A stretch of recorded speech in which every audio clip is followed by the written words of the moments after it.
یہ حدیث سن کر شاید آپ آج اپنی کچھ عادتیں فوراً چھوڑ دیں۔ آئیے جانتے ہیں اس حدیث مبارکہ میں۔ بسم اللہ الرحمن الرحیم۔ حضرت رویفع بن ثابت رضی اللہ تعالیٰ عنہ بیان کرتے ہیں، رسول اللہ صلی اللہ علیہ وآلہ وسلم نے مجھے فرمایا، رویفع، شاید میرے بعد تمہاری عمر دراز ہو جائے، لوگوں کو بتا دینا کہ جس نے اپنی داڑھی کو گرا دی یا گلے میں تانت ڈالی یا جانور کی لد یا ہڈی سے استنجا کیا تو محمد صلی اللہ علیہ وآلہ وسلم اس سے بری ہیں۔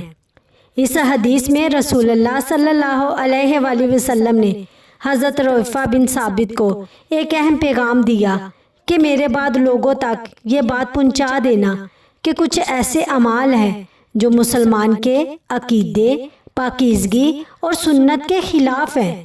داڑھی میں گھرا لگانا اس وقت فخر، تکبر اور غلط رسموں کی علامت سمجھا جاتا تھا، اس لیے نبی صلی اللہ علیہ وآلہ وسلم نے منع فرمایا۔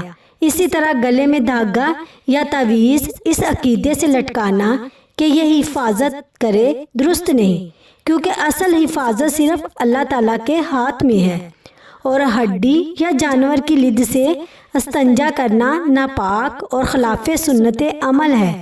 اس حدیث سے ہمیں یہ سبق ملتا ہے کہ مسلمانوں کو اپنے عقیدے، صفائی اور اعمال کو سنت نبوی صلی اللہ علیہ وآلہ وسلم کے مطابق رکھنا چاہیے اور ہر اس کام سے بچنا چاہیے جو اللہ اور اس کے رسول کو ناپسند ہو۔